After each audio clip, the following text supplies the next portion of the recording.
Good day, and welcome to part 2 of 8 of the For the Win Force Technique workshops. My name is Gabriel Quenville. I'm the reconditioning specialist for the Canadian Armed Forces out here at Base 4 in Cold Lake. I'm a clinical exercise physiologist and I'm certified through the Canadian Society of Exercise Physiology. If you missed last week's video, the link is in the description below. We learned how to get up from the prone position and run forward, a 9-part progression that will help you do so most efficiently and effectively. This progression will help you get up and run from the start lines and from the center line of the rush component of the force test. If you've been here to this video before, feel free to skip ahead to the progression that you're on. Otherwise, listen in. There are 2 common mistakes that I find people make on the rush component of the force test at the turnaround lines. And we're going to cover an 8-part progression today that's going to help you improve on these 2 mistakes. The first one is distancing yourself from the direction that you want to go when you get up from the prone position. When you're down in the prone position at the turnaround line, I want you to pay careful consideration to where your feet are. Draw an imaginary line where your feet are, and the goal is to get up and to start running with your front foot on or in front of that line. The common mistake that I see is people jumping forwards and away from that line. So the yoga mat is going to be my line here. I'm down on my stomach in my hand release. 3, 2, 1, go. If I jump my feet forward, I've distanced myself from the direction I want to go. I turn around and my first step is on the line where my feet already were. What if there was a way to get up and start on that line rather than distancing myself, getting back to that line, and then starting again? That's one thing that we're going to improve on while we go through this 8-part progression. The second thing is a lot of people tend to just trip on themselves. I find a lot of people either trip on themselves when they jump forward and they don't know how to turn around properly, or they come into that deep lunge, the progression that I recommended for the center lines. Coming into that deep lunge here, turning around, and then my right foot is on the left side of my body, my left foot is on the right side of my body, and as I drive my left foot forward, it catches on my front foot because it's on the wrong side of my body, and here I go and I fall. In order to compensate for that, most people will tend to take a wide step, therefore doing this arch coming out of the turnaround, increasing the distance that they're running, which is something that we want to avoid. Pay attention to this 8-part progression where we're going to help you fix those common errors. You may not be aware of this, but in Australia, there's a very popular sport called the beach flags. In the beach flags, everyone lays down in the sand on their stomachs. 3, 2, 1, go. They get up, they turn around and run about 20 meters to pick up a flag that's stuck in the ground. If you don't get a flag, you're out. And there's one less flag than people. Go back and start again. The great thing is that these professional athletes have come up with 2 techniques that are just as efficient and just as effective to get up and to turn around and start running in a maximal effort sprint. We're going to learn the first technique today, and it's called the foot pivot. It looks a little bit like this. 3, 2, 1, get up, turn around, and start running. The idea here is that your foot stays on the start line, something that we already discussed. The second thing is that your front foot ends up being on the same side of the body that it is meant to be on when you're in the standing deep lunge position. So if you notice, my left foot traveled from the left side of my body, and as I turned, it stayed on the left side of my body. So it has a clear path to go when I start running, and I don't have to trip on myself, or I don't have to loop around. Before we get started with the progressions, as always, listen in to the general disclaimer. In response to COVID-19, PSP is offering virtual fitness to Canadian Armed Forces members. By using social media platforms, the virtual fitness classes tailored to Canadian Armed Forces personnel become accessible to all. Participants who are not Canadian Armed Forces members recognize and acknowledge that their health, age status, physical fitness levels are unknown, and it is entirely up to each individual to assess their ability to participate in this class. Since it is preferable to consult your physician before beginning any exercise program, we invite all participants who are not Canadian Armed Forces members to consult the Get Active Questionnaire of the Canadian Society of Exercise Physiology and its reference document. If you experience any pain or difficulty during the exercises presented in this video, it is recommended that you stop and consult a healthcare provider. If you are a Canadian Armed Forces member and you sustain an injury during this video, please remember to fill out the CF98 forms. Progressions 1, 2, and 3, 1 being core, glute, and quad activation.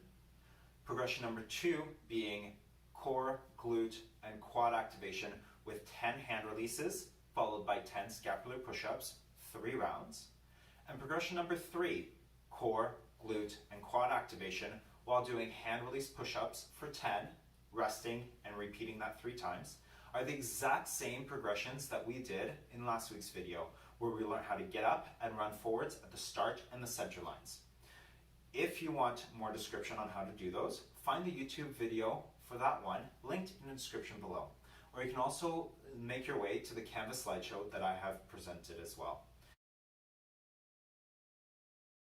If you're on progression number 4, you're comfortable activating your core, your glutes, and your quads while doing 3 reps of 10 hand release push-ups. Now we're going to do the exact same thing, but we're going to add 10 crossover lunges, 5 per side. Coming down onto our stomachs, we're going to activate our core, our glutes, our quads. Do a hand release push-up, and then bring our leg crossed over to our other foot. This is kind of like the pigeon, however, the weight is on your foot and your knee is up towards your chest. If you're having difficulty doing this due to mobility, please do yoga or hip mobility training that is specific to the hips every single day so you can get into that nice deep lunge position, which is crucial for the overall progression that we are learning today. You can find yoga videos every single morning at 11 a.m. being posted onto the Four Wing Calf Connections Facebook page. Progression number 5 builds upon progression number 4. We're going to do progression number 4 once, and then we're going to add 10 deep lunge pivots. We're going to do 5 per leg. So basically what we're going to do is do our 10 hand release push-ups into our crossover deep lunge. Once we've done 10, 5 per leg, we're going to do 10 total pivots. You're going to be in this position, you're going to switch into the opposite position, come back down. You're going to do 5 per leg for a total of 10. Once you've done that once, take a rest and repeat that 3 times total. Remember that your foot should be crossed over. So once you've pivoted onto the opposite side, your leg should now be on the same side of the body that it's meant to be, as well as your front leg. Progression number 6 is going to look very similar to progression number 5. The only difference is that our hand release push-up into our deep lunge is going to be done in one movement. So we're going to be doing 10 hand release push-ups into deep lunges, 5 per leg. Then we're going to follow that up with 10 low pivots, 5 per leg. We're going to rest and repeat that 3 times. However, your hand release push-up into a deep lunge is going to look a little bit like this. Hand release, everything's tight, 3, 2, 1, twist onto the side in one movement. Notice how my back foot moved? That's totally okay, because when I pivot, I'm going to come back up onto that front leg. Once you feel comfortable with progression number 6, we're going to add the run into progression number 7. So we're going to do 10 hand release push-ups into a deep crossover lunge, one movement. We're going to do 5 per leg. Then we're going to do deep pivots into a maximal effort sprint for 5 to 10 meters. Repeat that 10 times, 5 per leg. It's going to look a little bit like this. Hand release push-up, everything's tight. Deep crossover lunge, 10, 5 per leg. Then I'm going to come into this position and I'm going to practice pivoting into a run. Now I'm not going to do that because I'm going to run into a wall if I do that. So for you, make sure you have enough space to cover 5 to 10 meters and then come back and do it again. Key points are to stay low and to drive through the ground on that front leg that you're pivoting on. Go watch that YouTube video that I recommended on last week's video if you want more information on how to drive out of a sprint.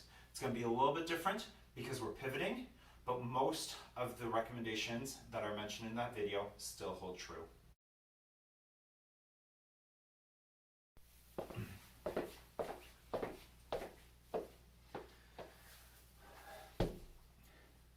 Now that you're comfortable getting up into a deep lunge in one movement, and you're comfortable pivoting and running in one movement, let's turn those two separate movements into one. We're going to come down on our stomach for the last part of our progression. Hand release, everything's tight. We're going to get up, twist into a deep lunge, pivot, and run all at once. 3, 2, 1, and off we go. Once again, I'm not going to run into a wall. Make sure that you have at least 5 to 10 meters to practice this. Get comfortable with this before you start implementing it into your actual workout.